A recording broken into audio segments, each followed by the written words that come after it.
morning, students. In the previous video, we were studying chapter number 6, pronouns, in which we have studied about personal pronoun. हम पढ़ रहे थे different kinds of pronoun and first one was personal pronoun. Now today we are going to start second one, that is possessive pronouns. Study the possessive forms in the second and third columns of the personal pronoun in the first column. तो यहाँ पर बोल रहे हैं study the possessive form in the second and third column. तो you already know कि हमने personal pronoun में पढ़ा था use of first second and third person. The person speaking को हम बोलते हैं फर्स्ट पर्सन, जो सुन रहा है उसको हम बोलते हैं, जिसको हम बोल रहे हैं वो बात, वो होता है सेकेंड. एंड थर्ड में कोई और पर्सन भी हो सकते हैं या फिर कोई थिंग भी हो सकती है. इसके अंदर हमने सिंगुलर और प्लूरल के बारे में पढ़ा था, I, we, you, he, she, it. तो यहाँ पे फर्स्ट जो कॉलम है इसमें पूरे पर्सनल प्रोनाउंस हैं. I, we, you, he, she, they, it, ये सब हमने पर्सनल प्रोनाउन में भी पढ़ा था. नाउ अब पजेसिव प्रोनाउन में my, mine, our, ours, your, yours, his, her, hers, theirs. Its का इट्स ही रहता है. सो यहाँ पे फर्स्ट जो पर्सनल प्रोनाउन है उसका हमने पजेसिव फॉर्म यहाँ पे लिखा है. The forms my, our, your, his, her, its and their determiners they also called possessive adjectives. तो इनको हम पजेसिव एडजेक्टिव्स भी बोलते हैं. The forms in the third column function like pronouns are called possessive pronoun. तो ये जो third column में जो प्रोनाउंस हैं वो ही पजेसिव प्रोनाउंस हैं. Please lend me your pen, mine has no ink in it. तो mine here means my pen. This is mister Gobin's house, our is at end of this street. तो यहाँ पे अवर्स क्या, it is also a possessive. Yours is also in third one possessive. It is my turn now, yours is over. Now come to page number 18. Some idiomatic uses of pronoun. His a special case. His here means his case, कि इसका case. With kind regards, your sincerely, etc. He has a small house of his own. इसका खुद का घर है. Now third one is demonstrative pronoun, जिसमें हम एक पर्टिकुलर चीज़ जो पास है और जो दूर है उनको पॉइंट आउट करके बात करते हैं. For example, this is the bicycle that I bought yesterday. ये वही बाइसिकल है जो मैं कल लाया था. That is mister Khanna's house. That का यूज़ क्यों हुआ, क्योंकि जो मिस्टर खन्ना का घर है वो थोड़ा दूर है. The book I bought are, दी जो बुक्स मैं लाया हूँ वो ये रहीं. These saris are less expensive than those. ये साड़ी उन साड़ी से थोड़े कम एक्सपेंसिव की हैं.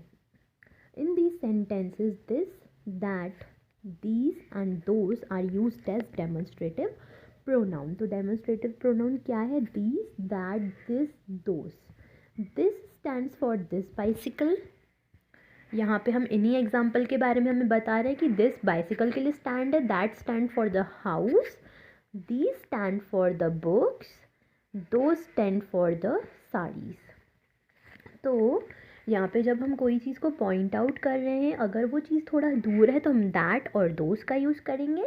अदरवाइज़ जो हमारे पास में ही है उसके लिए हम यूज़ करेंगे दिस और दीज का. और दीज का यूज़ तब करेंगे जब हम मोर देन वन थिंग के बारे में बात कर रहे हैं. Note, a demonstrative pronoun may also stand for a whole sentence. तो डेमोन्स्ट्रेटिव प्रोनाउन एक पूरे सेंटेंस के लिए भी स्टैंड होता है. You have to pay your fees before the 10th of each month. तो मैं अपनी फ़ीस पे करनी है before the 10th of each month. Now come to the fourth one, that is interrogative sentences, interrogative pronouns. Who is the chief guest for college day?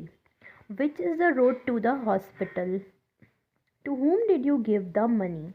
Whose is this bicycle? What have you? तो यहाँ पे हम सारे क्या पढ़े, these all are the question. ये सारे हमने question पढ़े.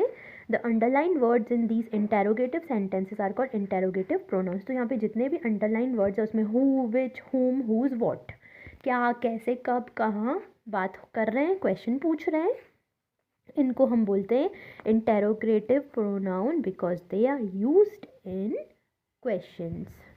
The uses of interrogative pronoun, तो अब यहाँ पे हम इंटेरोगेटिव प्रोनाउन का यूज़ पढ़ेंगे. Who, whose and whom are used when preferring to person. जब हम किसी पर्सन के बारे में बात करें तो अब हम यूज़ करते हैं हु, हुज और हुम का. Who teaches you English, whose is this pen, whom did you borrow this book from. तुम्हें इंग्लिश कौन पढ़ाता है, ये पेन किसका है और किससे तुमने ये बुक ली. In question like the last one, we usually use who in place of whom. Who did you borrow this book from? Who are you looking for?